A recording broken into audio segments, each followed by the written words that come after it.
Hi, Nathan. It's nice to see you. Welcome to Resilient People. It's great to be here and really honored to be here, humbled to be here. So thank you for Well, having me. I'm honored to have you. With all the work that you do, it's going to be a very nice conversation that we're going to have today. So, why don't we start with you telling me and my listeners a little bit about yourself? So yeah, so where to start? So I am a Start at the retired beginning. Marine. Yeah, at the beginning. I'm an American. I love Canada. Um, I was a Marine Corps officer. I served in Iraq. I did 3 tours there. Is really a defining moment in my life. But not just because I served in combat, also because I met my wife there, who's been on my personal healing journey since 2007, 2006, actually, 2007. Um, and after that, I joined the Foreign Service and served overseas in many different locations, to include Ukraine, and fell in love with the Ukrainian people and just their resilience. I mean, they, as a society, are incredibly resilient, and we see it every day in the news. Um, and I started actually in 2018. I started talking to a very good dear friend um, about setting up a foundation to help the children in Eastern Ukraine. At that time, we think about the war starting in 2022, but really it started in 2014 when Crimea was and Eastern Ukraine, Donbass was attacked. And I traveled to Eastern Ukraine many times in the time that I was serving there, and I had firsthand witness to just the plight of the children and the conditions in which they were living, and they were the innocent victims and the same sort of innocent victims of the wars I fought in, and they, I mean, it's, I'm getting emotional just starting already the podcast, huh? But you can change continents, and the faces of a child are the same. It doesn't matter the eyes of a child as they look at you in a military uniform or on a patrol, or and they ask you the most innocent questions like, why are you here? And why why can't I play football? Why can't I play soccer with my friends? And I just didn't want that. I wanted to help bring normalcy to their lives. And our friend, Irina Prohotka, who's the co-founder as well, that's what she wanted too. And that's where we started. We we incorporated in 2021 as a foundation. In 2022, even before the second invasion, we received our 501(c)(3) status, and we started helping bring humanitarian assistance to Ukraine right after that 2022 attack. And we started our summer healing programs or healing base camps right away.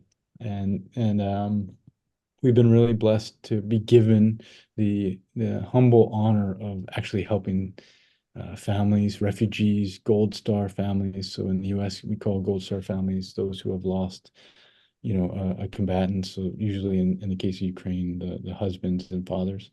We helped many of them last summer, and this summer we're helping Ukrainian veterans who are injured along with their families. So yeah, that's I don't know if that was that brief, but that's a little bit about A that's lot a to little bit. unpack. I'm going to Yeah. start from where you first started talking about your background and ask you why you decided to join the military. Uh, Can you remember the reason why? so that's a great question. So I'm a son of an immigrant. I think, when we think of American, I try to remind a lot of our friends around the world who are non-American, like we are a country of immigrants, and the strength of our country, and I think Canada as well, is the fact that we are countries of immigrants, and there's great strength in that. And I grew up. My father's German, my mother's American. I grew up with such a deep love and appreciation for the opportunities given to me just because I was born in America. And at a very young age, I had a sense that I wanted to serve and I wanted to give back in some way.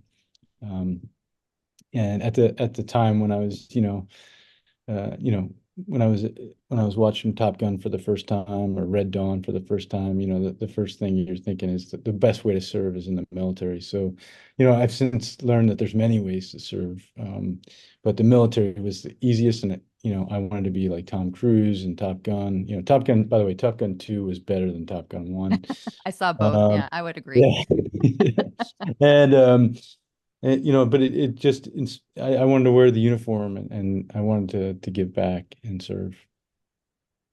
So it sounded a little bit like, anybody who watches something in the movies or TV kind of romanticize it a little bit. How did the experience, because you were deployed to Iraq, I think the first time and the subsequent two other times, right? So Yes. how did the actual experience of being there live up to what you were seeing and imagining before you left? Yeah, that's a super question, and it's one that I've reflected on a lot. So I spent 4 years at the Naval Academy in Annapolis, and very grateful for that opportunity. And during that time, uh, I spent that time studying about war, and I thought I knew what I was getting myself into when I graduated in 2002, and I put on my silver bars of a second lieutenant, um, and excuse me, the gold bars of a second lieutenant. I thought that I knew what I was about to enter the warrior culture, and I thought I knew what war was about, and I quickly found out that war really is hell. When I served my first tour in Iraq, and um, my first tour was in 2004, and it was in Fallujah. Right, I started right before the second battle of Fallujah, which was scholars will say is the largest urban combat situation since Vietnam War. And I by the time I was a young first lieutenant, silver barred guy, and I thought I'm very prepared for this. And what I How old were yeah you, Nathan, at the time? Sorry. yeah I was 24, Okay. which I think now scholars suggest that the male mind is not fully formed until 25. So I was still a boy. I was still and I was leading boys. I was leading young men, of course, Marines.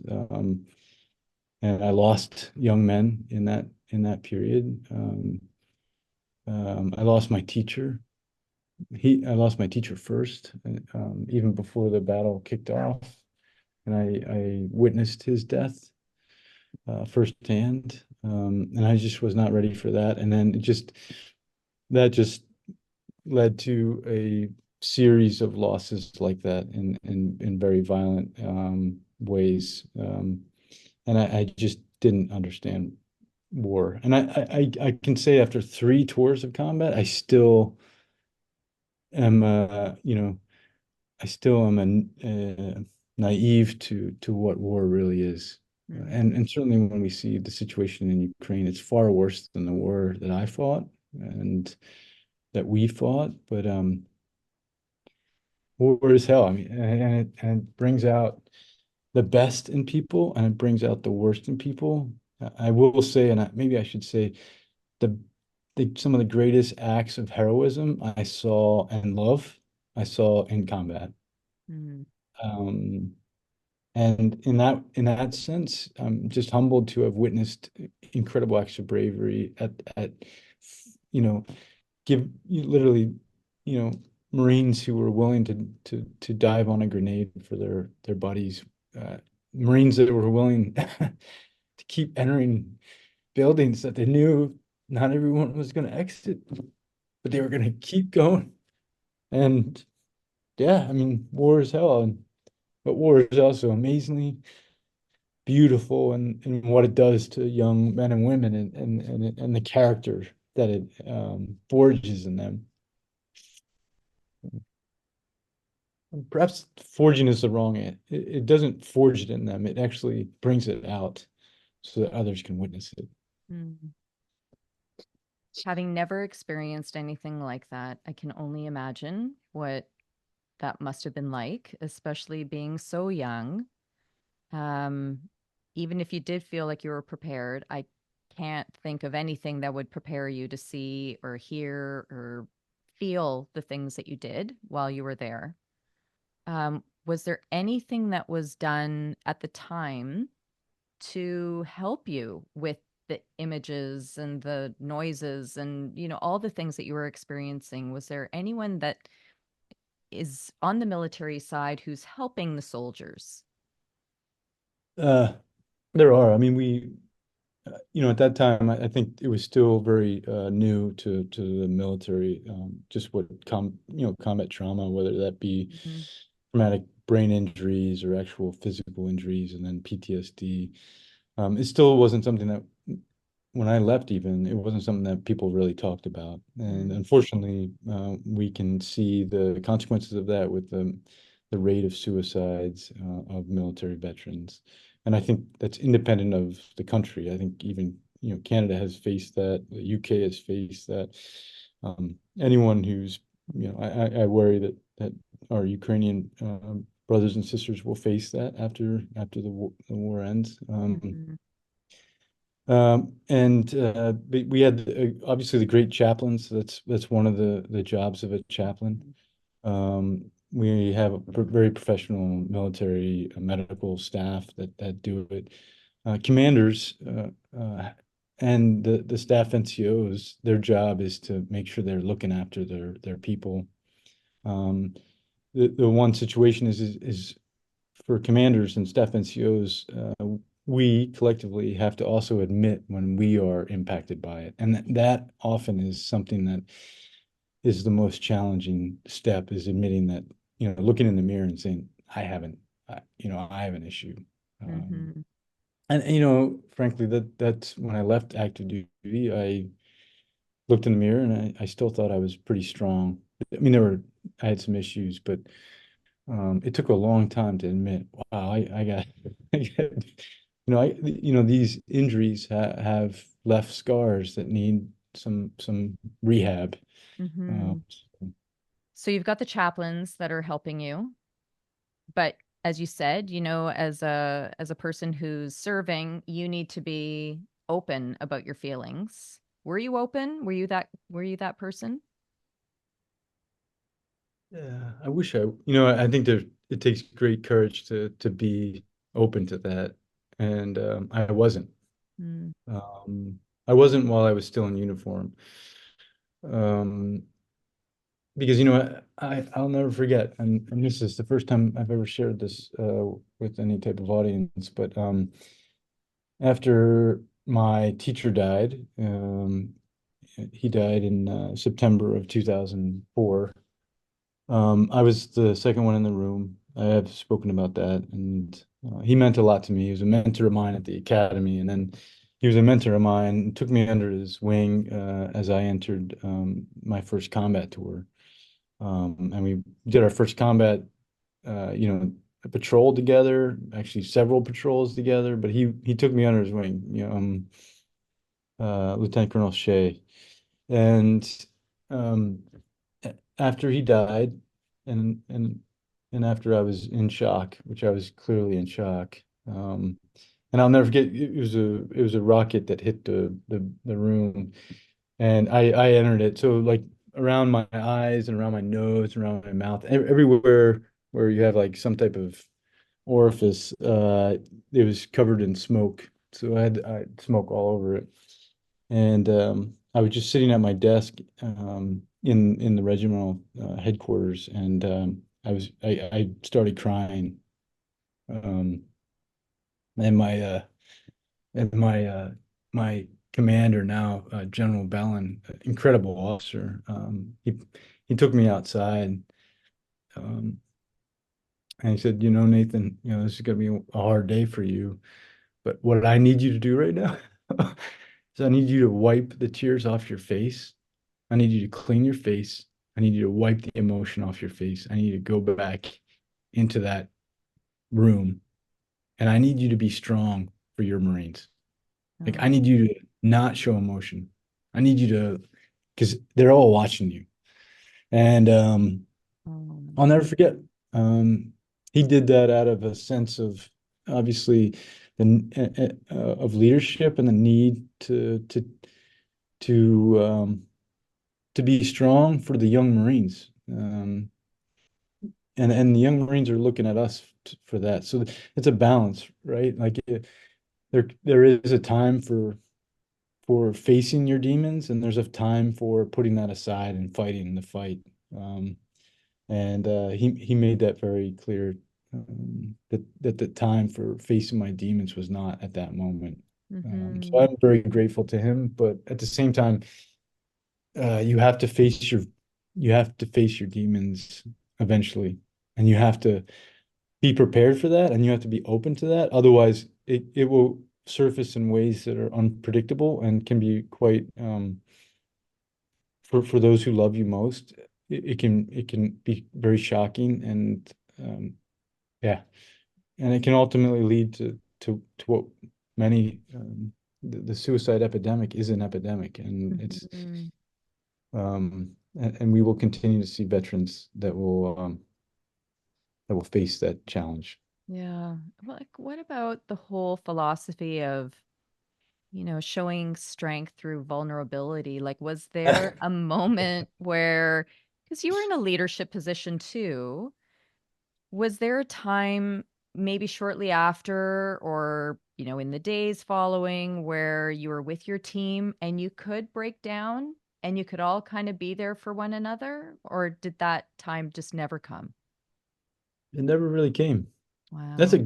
a, that's a great, that's a phenomenal insight. I think I just wasn't ready to face it with them. And I grew up in Annapolis, and you were always told, as an officer, especially as a Marine officer, and no disrespect to any of our sister services, as a Marine officer, you have to be that that calm, cool, collected, unemotional, in fact, in many ways, cold Mm-hmm. uh, decision maker. And I think I just put it aside, and I just didn't face it with them. I know that once you become vulnerable in a safe place, you also allow others to be vulnerable too. And Mm-hmm. sometimes you just have to be the first one to do that. And I will say that after I realized that I had an issue, I was more willing to speak about it. And I've always been surprised at the number of friends and even people that I looked at and said, wow, man, they're so tough, they're so strong, who would come to me in quiet times, and they would pull me aside and say, hey, I really appreciate you actually being the first to say you have a problem, Mm-hmm. because I have a problem. And they got help. And Yeah. for every one of those that was willing to get help, I'm so grateful, because these scars, they don't just impact the warfighter and the veteran, they impact everyone. And Yeah. that's why when I think of, my wife, Dana, I mean, she's been a part of every step of the journey of healing. And she's been in key moments where she said, look, Nathan, you need to get help.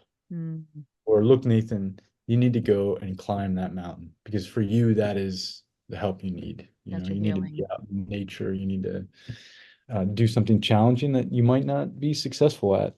But Mm-hmm. the most important thing is that you will confront a fear and face a fear, and be willing to accept both the victory that comes at a summit, but also the defeat that comes when you might have to, give up the summit.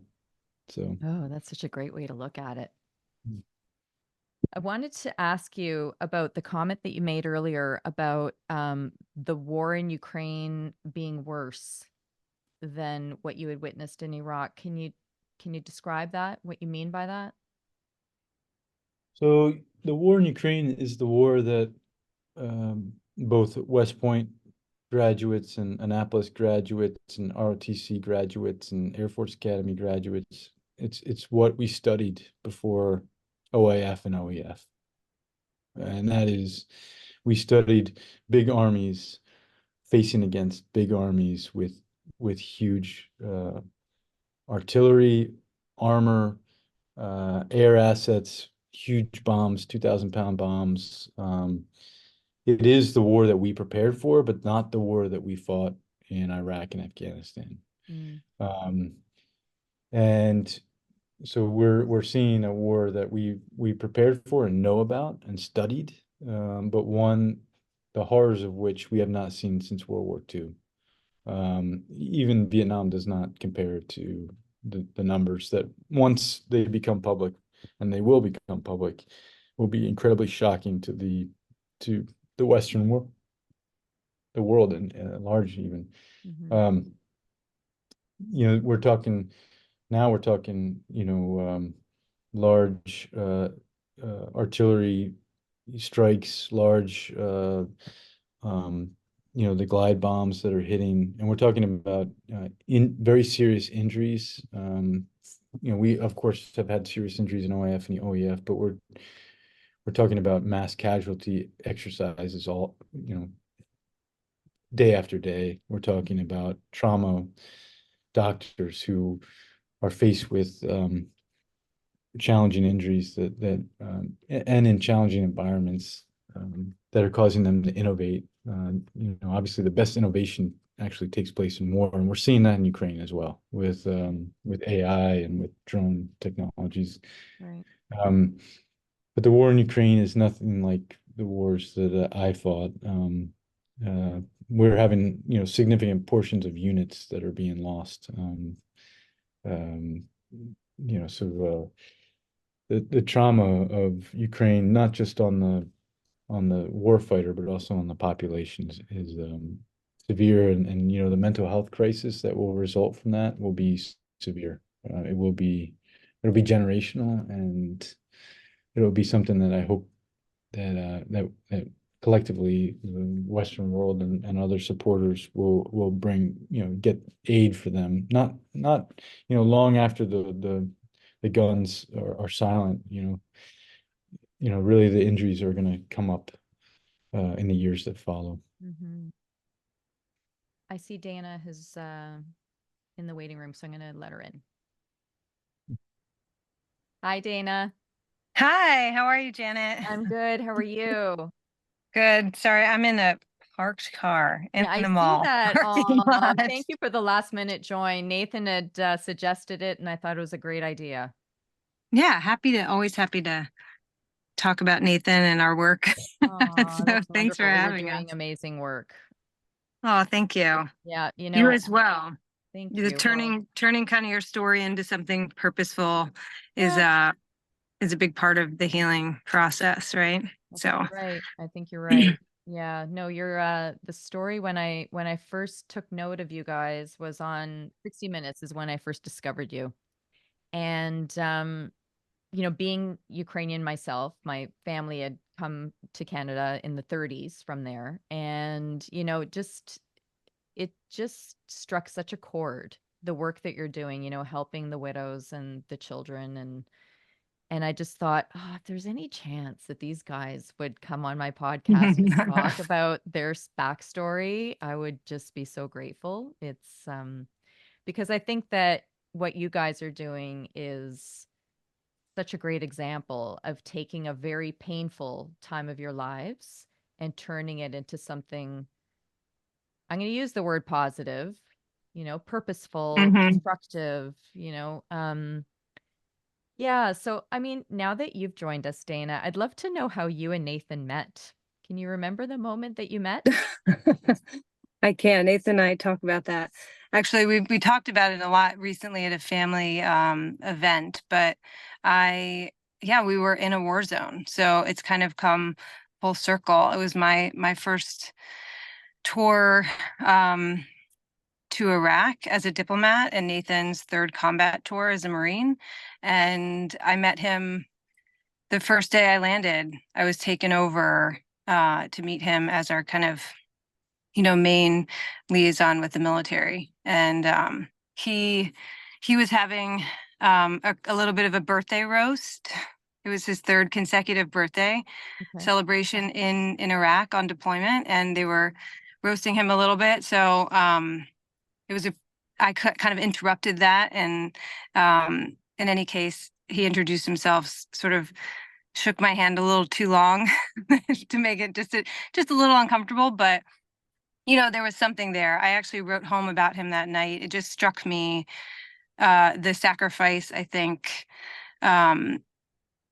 being in the war zone, and I think the seeing sort of all these young Marines and soldiers and people, and then hearing a bit about the Rose for Nathan and just sort of the things he'd been through. It struck me that this was a real, there's this service element to what drives people. And I think from that moment, 3 months later, we were engaged, and within a year we were married. And so we sort of knew very quickly that, I think that handshake did a lot. That must have been some handshake. I don't Nathan's got remember the handshake. good I hands. don't Yeah, remember the handshake. remember that. I How many actually drinks did wear, you have at that roast? well, none, because he wasn't allowed, right? But Oh, okay. I wear this, he got me this engraved, it's the GPS coordinates of Al-Asad, Iraq, where we met, and I wear it a lot. I think I put it on, we were moving, and I was going through all my jewelry recently, and I just put this on because I think, this time in our lives, I'm sure Nathan's talked about our transitions and moving and job things. And, when you have a lot of instability in life, right, you seek the things that keep you stable and grounded. And I think this necklace does that for me, because there's something about sort of what I knew about Nathan. I think when we met, he was, very broken, which I think I could see. But in a way, together, everything that it just felt like we could make sense of the world together, that something just fit. So Nathan, you're heading home, I'm assuming, after Iraq. How about you share a little bit about what that's like and where your mind was at in terms of like next steps for yourself? Yeah, so I have to say, after my first tour, I actually requested to stay in Iraq. I knew I was going to go back every August to every April. Um, and so I just asked my commander, said, instead of sending me home, just keep me here in Iraq, because actually, by sending me home, and we've seen this with the veterans, literally within 24 hours, you go from a war zone where you were on a patrol and people were trying to kill you to, going to McDonald's or Chick-fil-A or Starbucks, and surrounded by people that have no awareness of what you've just been through. Yeah. So after the third tour, I knew that that was my last tour, because I planned to marry this beautiful lady, who I met, and start a family. And I didn't want to necessarily, it was an opportunity to transition, but I didn't know how to make that change Mm. from combatant and warrior to civilian, and no one knew how to make that change. And the military tried to send you to classes, and they lasted for like a half an hour, and no one listened to them because they just wanted to get out of the class. I should have listened more and taken notes, but the change was frankly traumatic, because especially since I went off of active duty, I was no longer with my brothers in arms. Hmm. I was no longer surrounded by Marines. And I had to start a new career. I moved. The best thing was, meeting Dana and starting this new life together. But then Dana had to go back to Iraq, so I was all by myself. And that's when the first demons appeared in my own trauma that I had to start to work through. Right. So at what point did you start thinking about something along the lines of Mountain Seed Foundation? I know we talked earlier about you being introduced to mountain climbing. Yeah. So where was the progression? How did things kind of happen there? Yeah, so there was, the progression was, I initially got help by the VA, and they gave me a whole bunch of sleeping pills that I hated because it would keep me in my nightmares. And I didn't really get much help other than that. Work became my therapy, so I spent all my time working. And then I'm about to turn 40 years old. I have four children who are beautiful and the purpose of my life. But at the same time, I'm still dealing with my own issues. And I'm invited with a group of guys turning 40 to go climbing in Chamonix and to climb Mont Blanc. Um, and even though we didn't summit. We had horrible winds. We had 50-kilometer winds at the top of Dôme de Gouta, which is on the traditional route up to Mont Blanc. We had to turn around. So we never completed the climb. But it changed that perspective change was so life-changing. I fell in love with with mountaineering, just being in the mountains, and it changed. It's hard to, we can, like I said, we could talk about mountains all day long, but the mountains, they humble us in ways that are sometimes really good for the soul, always good for the soul.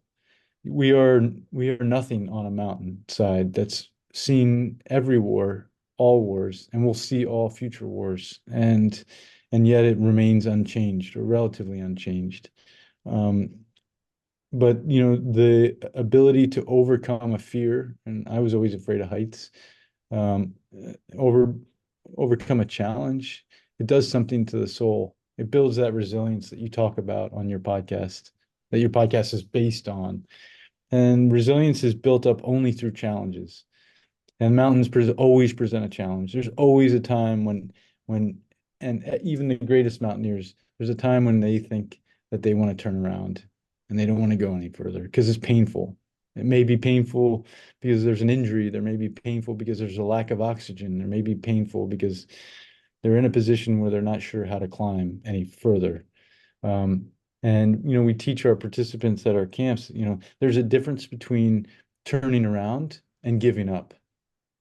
There's a difference between making a choice to turn around because it's a wise decision, and that's important, and just giving up because you just want to give up. And we want to impress upon everybody that, look, it's okay to turn around, but you know there should be a real reason for that. But really push through the pain, push through, face the reality of everyday life, that face the fact that, yeah, your house got bombed, you have to go now. Face the fact that, I lost, you know, we lost friends and family members in this war, in life.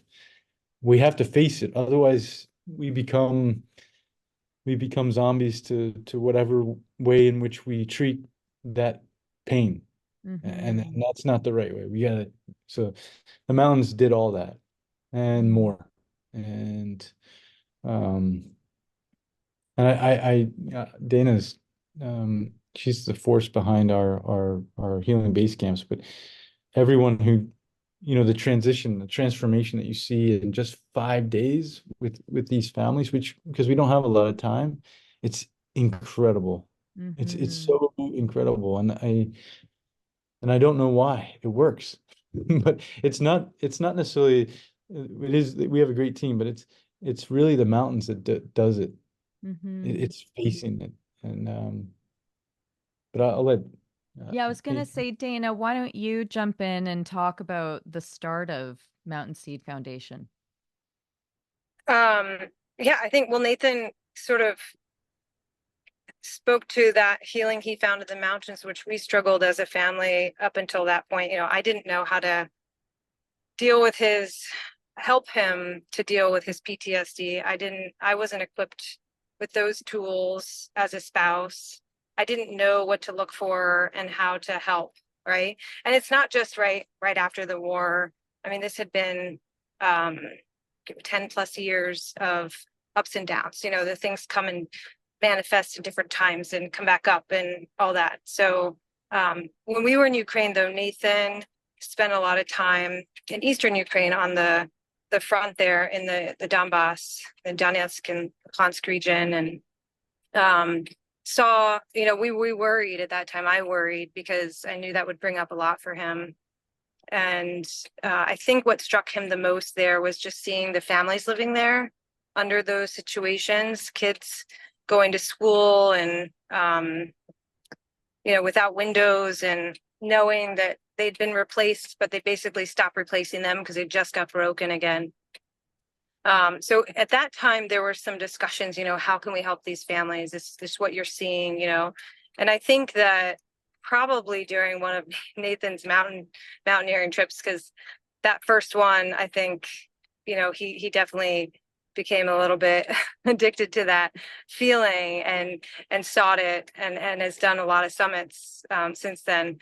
But wanting to try to find a way, it sort of clicked, right? That if we can take kids to the mountains, in his initial concept for the camps, then we could help them from a young age, sort of with the trauma that they've experienced, so they don't carry it for their whole lives without the tools to help them through it. And when we talked about it and started it, the full scale invasion had not yet occurred. So it was going to be a slower start, these summer camp type situations. And then after the full scale invasion morphed into something more, but we sort of got thrust into action a bit sooner than we had thought. But the team that we had at that time was just really, I think sometimes when you're seeing such a emotional and dramatic thing happen, you're watching it from afar, like we were watching Ukraine from afar, and it felt good to have some way to channel that emotion into something good. So we but at that point I insisted on, I think I insisted nicely, but it was including mothers, right? Because I had been that spouse. I had been in the shoes of without the tools as well. And I think that when you treat kids, it's good, and it can last a long time. But the mothers are really the historians of the family. They're going to keep those reminders going. They're going to keep the stories alive, and so that's kind of how we focused on the family unit, I think, was from just our experience together. So we do have different teams. The kids climb, the mothers have their time. They do excursions, they do some climbing, but they have, it's good to have that separation during the day and then have everybody come back together, but experiencing slightly different versions of the camp, but really the same overarching themes are worked into everybody's day. And it really, like Nathan said, is transformative in a 5-day period. How does it work? I don't, none of us can put our finger on it, but it does. And we see it not only just in the participants, but in our staff, and really the hotel owners, like anyone that's sort of in the vicinity of what we're doing. It's just great energy. And I think our focus on positive psychology and using using the kind of backbone of like looking at what's strong in each of us instead of what's wrong. I'm quoting Dr. Amit Boran, our lead psychologist there. And I think that's just the reason it works, right? Because when you highlight what's strong in people and then you give them the tools to develop that, then they feel, and immediate opportunities to put it to use, on the mountain and through challenges, then you see a lot of growth. And then a network, a community support. Ukrainians are wonderful, sensitive, open-minded, but can be a bit skeptical of mental health support, and sometimes just, Americans are just so open. We wear emotions on our sleeves a lot, and we didn't find that to be the case with most Ukrainians. So some of the mothers came and had never really spoken about the loss of their spouse to other people who could really connect with them and understand where they were coming from. And so these group sessions were a great opportunity for them to meet other women who had experienced similar things, and to talk about it, just to express, their feelings and stories, which I think has its own healing component as well. And the group sessions, they're all facilitated by a psychotherapist, right? Yes, Dr. Oron, who's Right. uh Amazing. yeah, who's in the 60 Minutes piece. You see her. Yes. In Yeah, this no, one. Yeah. amazing. So when you think about how you were thinking that women should be involved in this as well as the children, you know, the mothers of these children, and then you were thinking about your own experience, Dana, like who was helping you at the time that you were really struggling to kind of manage things within your own family? Yeah. Well, Nathan and I saw therapists, Okay, so that was helpful. that's great. Um, I think that that kind of third party objective person is always helpful in a marriage because you've got differences of opinions. But I mean, we have a really strong family back here in Virginia that we leaned on heavily, have always been super supportive of us. We had the kids, of course, who in their own ways, you know, get you through those hard times, whether it's just sort of that laugh when you need it or For sure. silly thing they do that breaks the stress. They were very small at the time. But yeah, we just leaned on our friends and family, and Nathan's got a great community of friends through his military, you know, services. I think Nathan started talking about his struggles to his friends, and we started realizing that a lot of them were going through that. So I think that was helpful too. We could link up with other families to just realize that we weren't in it alone, that we weren't going through something you know, unique to us. I think when you realize that everybody else experiences some of those same things, then it becomes a bit more digestible for you to see a light at the end of the tunnel, right? See a different outcome than maybe what you have in your head. For sure. Absolutely. So what's some of the feedback that you get from the moms and the children at the end of the 5 days?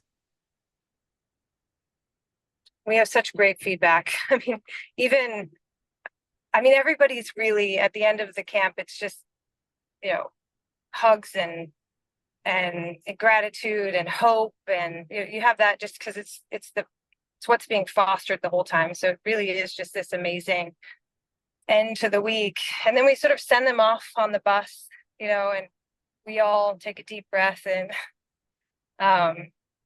hug each other, and then we worry about them a bit, you know, because they're going back to the war zone. So and then we prepare for the next group, because we usually do this 2 consecutive weeks now.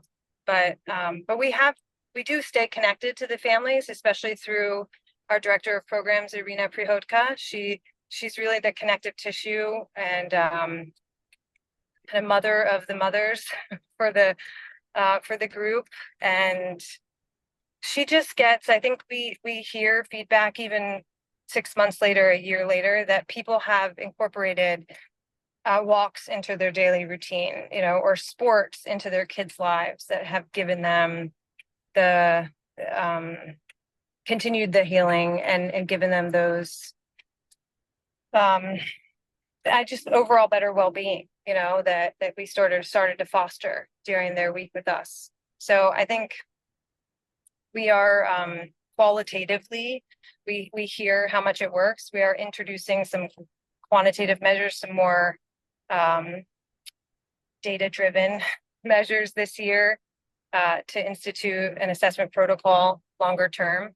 But yeah, the proof is just in the families as we touch base with them. They're all doing well. Nathan just met a couple of them in Mykolaiv and Cherkasy during his recent trips. I don't know, Nathan, if you want to talk about some of the things they said there and just how they're doing. Yeah. So I'll start by talking about the mountains and I'll talk about the families. So one of the things that the mountains has taught everyone who's ever been in the mountains is that bad things are going to happen. You know, there's going to be things like avalanches, like rock falls. Don't worry, on our camps, none of that happens. But when you climb your own mountains in day-to-day life, bad things are going to happen. And when bad things happen, you can't pretend they haven't happened. you have to look at it and say, this has happened. What do I do now? Mm. And so transitioning to our families, many of the families have said, look, I was living in a fog. Like I wasn't living. I was in a position where I literally got out of bed late or, didn't get out of bed. I went through the day without any type of feeling at all. But now after this experience, I wake up and I have a choice. I can either forget, I can either embrace my reality and just face it and then choose to keep going, or I can just pretend that it's not happened and live in this zombie-like feeling. And so really it's wonderful to see the families truly embracing, like even in the midst of a combat situation, even in the midst of all of them have lost family members, embracing what they do have, being grateful for what we do have, which is the ability to breathe and take that step and climb whatever mountain it is that we climb each day. And I think it's hard to, like Dana said, it's hard to put a quantitative, feeling to that. But when we know that our program has saved some of the lives of the attendees who have decided to live, because even in the midst of losing losing their love of their life, or losing their child, they're like, we got to keep going for them. And Yeah. for us too, we have to go for us too. So it's incredible. It is. You should come. Yeah. I'm interested. Special invitation. Is One that of the, some of, sorry, Dana, go ahead. I'm sorry, I was just going to finish with one of the moms said, and it stuck with me. Um, I realize now I've just been surviving and now I'm thriving. Yeah. And that was what, So profound. yeah, that sort of eye-opening experience can be. And sometimes it's just a shock to your system, right? That gets you into that mind space. Mm-hmm. And this is all happening in Austria, correct? Yes. These are the mountains. So Yes. So, but we are expanding into Western Ukraine. So we developed a location, or we are developing a location in Western Ukraine that we can actually invite more people to come through. It's easier, more accessible. It's in a very safe location in Western Ukraine that's not being, really impacted by any type of the violent nature of this war. But so it's a safe place, and it will be able to help more of them. And we do mini healing base camps. So we bring them, children and mothers to climbing gyms and to outdoor climbing areas, and we do art therapy. So I mean, we have programs throughout Europe that and in Ukraine that are continuous all year round. And then we have the healing base camps, which are the ones that are featured in the documentary and in 60 Minutes. that's amazing. So, we've talked a little bit about the mountains. What is the wisdom of the mountains? You had There mentioned was this once before, Nathan. I'd love for you to elaborate on that. there's so much wisdom in the mountain that I could speak to it for a long, long time, and and there's so much healing in the mountains. Um, I think the greatest wisdom in the mountains is the power of humility and meekness. I think oftentimes in our culture, um, we think of humility as weakness, and we think of somebody who's meek as somebody who's weak. But I think when we embrace our humility, which you have to when you climb, you have to embrace the fickle nature of our lives, the fact that we are all living on a string and that can be cut at any moment. And when you embrace that, and there's a freedom that comes from that is unlike any freedom. And I hope that we can eventually bring not just children and families from combat zones, but actually families who maybe are stuck in a rut. There's this whole failure to launch issue. There's the families so deeply impacted by COVID, where children really lost years of their life that just need a little bit of a shock to their systems to get out, and focus on it. But the wisdom of the mountains really is the fact that when you are so small in such a place that's so large, you realize how precious everything that you have is, and you realize the great gift of life that we all have, and that we all, I think we spoke to it briefly, how we all carry a cross, and we don't often know how heavy other people's crosses are. But if we can help lift the cross of someone else and ease their struggles, then there's a great gift that comes from that. And it's not something that comes with accolades or with money or anything like that. It's actually something that is far more precious. And yeah, so I mean, I hope one day, actually, it's a dream of mine, is to spend some time writing a book about the mountains, as a metaphor for many things. But every time you go to the mountains, you get more of the wisdom that comes from them. So Mm. When the two of you aren't working, what do you like to do? What are some of the things that bring you joy? really, when are we not working? Okay. We take we go on, we do a lot of hikes. When we lived in Austria, we would go for walks with our kids, because I mean, technology these days, right, with the kids and just all of us, we get sucked into it, and so work included, right? For Nathan and I, we both work a lot on computers and tech, and so we did get a dog, and I think we take him on those walks. I don't know, we do a lot around the dog these days, but we do a lot of outdoor stuff, and we always have as a family, big hikes, or we go away for the weekend and just a little bit of a change of scenery. I think there's just we always gravitate to nature, right? It's either the beach or the mountains, and it's about being outside, and I think that's what we do the most. I mean, sometimes just a simple walk around the neighborhood really just makes a huge difference in our frustration levels. Right. Yeah, totally 100%. makes sense. Nathan, would you agree? Is there anything you want to add? No, absolutely. No, I think nature just is such a great healer. And I think all of us, no matter if you're in an urban environment or in a rural environment, just find the way to get out in nature. It changes your perspective. And that can be your mountain. That can be the way you get that healing. But I love flying. Um, I'm a pilot, so yeah, because I spend so much time in other people's planes, I dream of the time when I can fly my own plane. So anyway, I fly little planes, and I just love it. So I'm hoping to someday be able to fly, the whole family somewhere nice. But we have to get over some fear factors. Yeah. But I think, it's when people are dealing with, as you guys are, you could be dealing with some really heavy topics, moments. It's a lot of work, what you're doing.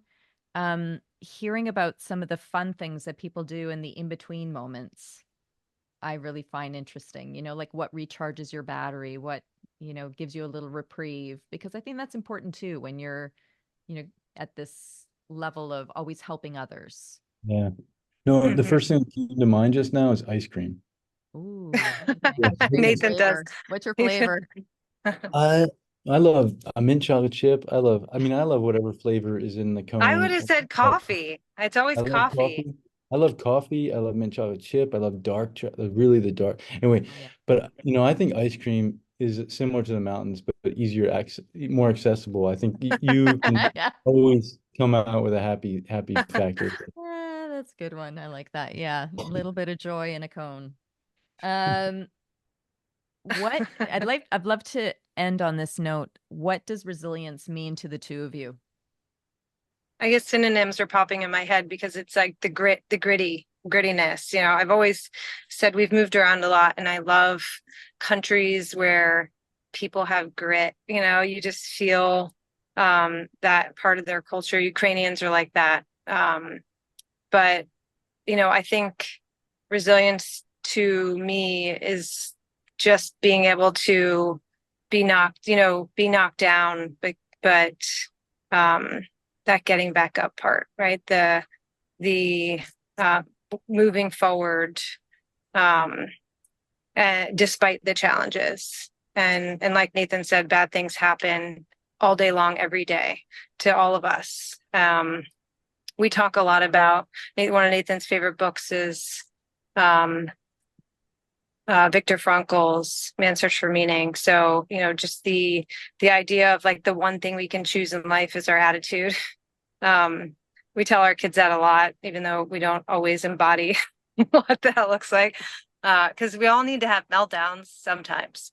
But the bounce back, right? So having a meltdown and then recognizing you had a meltdown and then owning that you had that meltdown, apologizing for that meltdown, and then finding a way to move forward out of whatever it is that put you there, because we teach, Amit teaches 3 good things at the camp, and it has it's a really simple concept, but it's sort of that cognitive behavioral therapy where you find what you seek, right? So reprogramming yourself to seek good things throughout your day.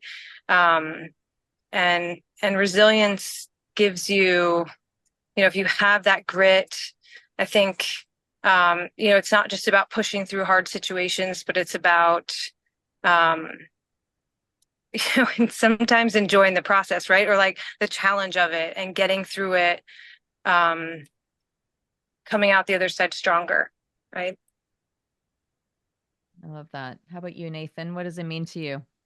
So for me, we haven't talked about it, but for me, the rope and climbing is so important, and we talk about it a lot, and we talk with our the people who attend our events, how important it is. So in climbing, the rope perhaps is one of the most important tools, and it symbolizes, at least for me and for our team, it symbolizes 3 things. And the reason it symbolizes 3 things and not 4 things is because I'm a Marine, and Marines have trouble counting to 4. Like we only do things in threes. So, that was meant as a joke, and I had hoped He to. loves that joke. Maybe you want to cut that out later. But anyway, it's true. Marines are only good at 3 things, at counting to 3. So the rope symbolizes community. In mountaineering, you're always on a rope with somebody. You're never alone. Like you are tied in with at least one other person, because the rope only works when it's tied into at least one other person. And people often think, they think of mountaineers with just a rope slung across their bodies, but that rope always has to be connected to be useful. Otherwise, there's relatively little use for it. Community. The second thing is courage. If you're climbing a mountain, you are courageous.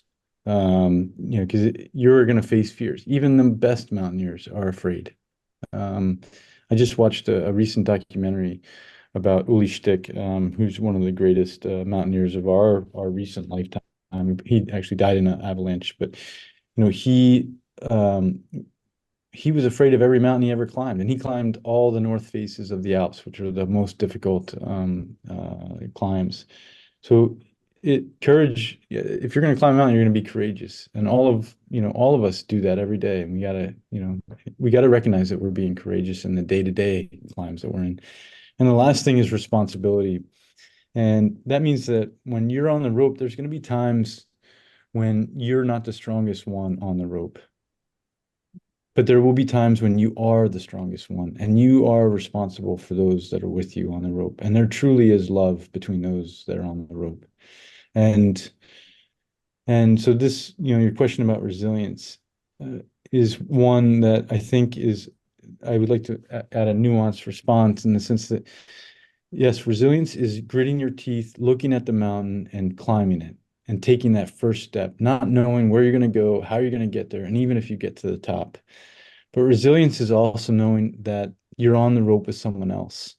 And sometimes you're going to have to be the strong one. And sometimes it's okay not to be the strong one. You're going to need to rely on the strengths of someone else.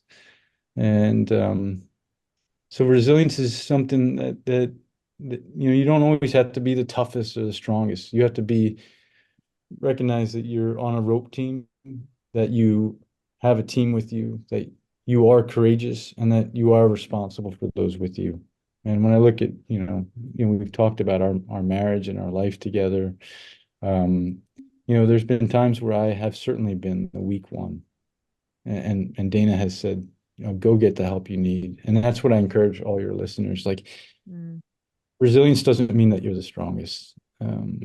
Resilience means that you're willing to admit that you are not the strongest, and to face that, and to keep climbing and climb to heal. Where can we expect Mountain Seed Foundation to go from here? Dana's the executive director, so I'll let her answer that question. Well, we would love to expand. So have our flagship program in Austria and Kaprun in the summer be specialized groups, right? So something, and run the spokes, these year-round programs to serve as many people as we can, as many families as we can inside countries. So like we're trying to do in Vinogradov in Ukraine, right? Build some infrastructure, and partner there so that we can make versions of ourselves to run the camp in Ukraine. And then our team that goes in the summer is, everyone does different things for a living. So it's not possible for that same team to kind of do this year round, but to expand past Ukraine and look towards some of those groups that Nathan spoke about before, as a specialized kind of summer focus, and then eventually, of course, expand to, other countries experiencing conflict. So we'd like to see a lot more climbing and climbing infrastructure. So it's something we're doing in Ukraine. They don't have infrastructure there for climbing. It's not, Kaprun is sort of a climber's dream.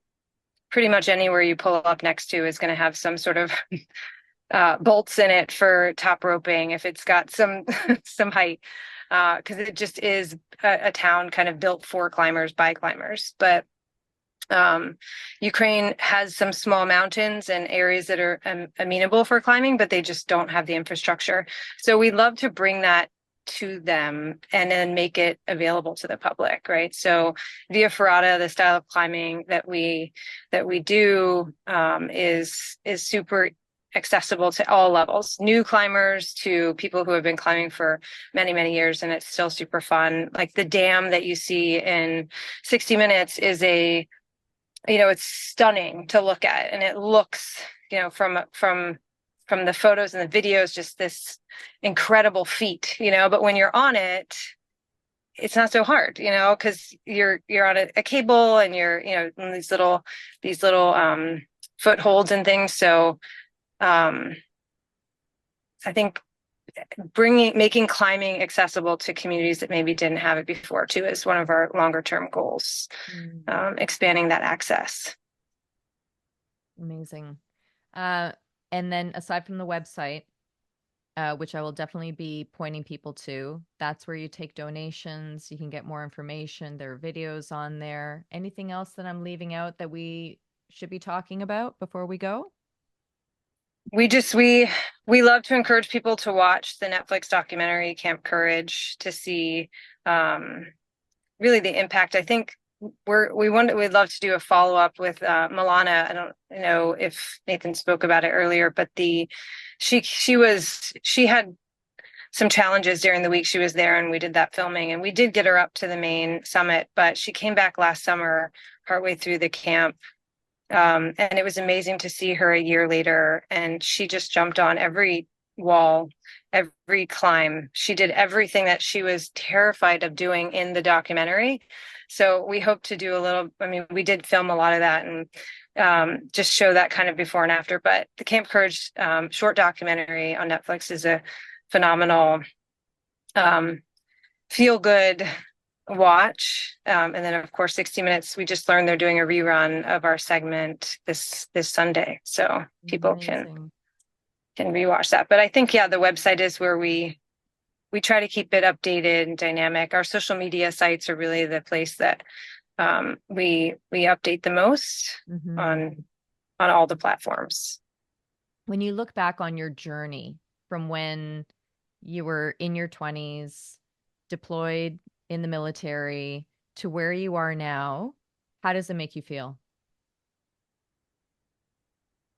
I think I touched on it a little bit, about service. I thought when I was going in my early 20s that the best and only way to really serve was in the military.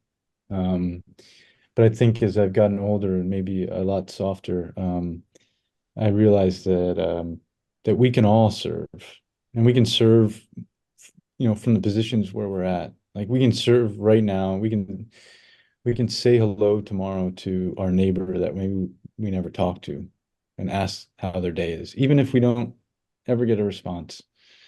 And we can serve by just being trying to pick up someone else's lift their load for a day. And I think there's something to be said for that service that so many people do every single day that goes unnoticed. Um, but we can all help each other out. And we need to add more people to our rope, and we tell that to our people. Like when you finish our program, go home and add people to your rope. Mm, I love that. That's amazing. Dana and Nathan, thank you so much for joining me. Thank Thank you, you. Janet, for having us and how you're serving the community, your community of listeners. I think it's Absolutely. really great. I'm very grateful to have you guys in my little network now, so thank you. Please come to one of our camps. I would love to. Yes. We'll talk more about Yes. that. I would love to. That'd be a great honor You of can ours. introduce me to climbing. Yeah. Oh, you'll be an expert. Just from your podcast, I know you're ready. Thanks so much, you guys. Thank you. You. Take care.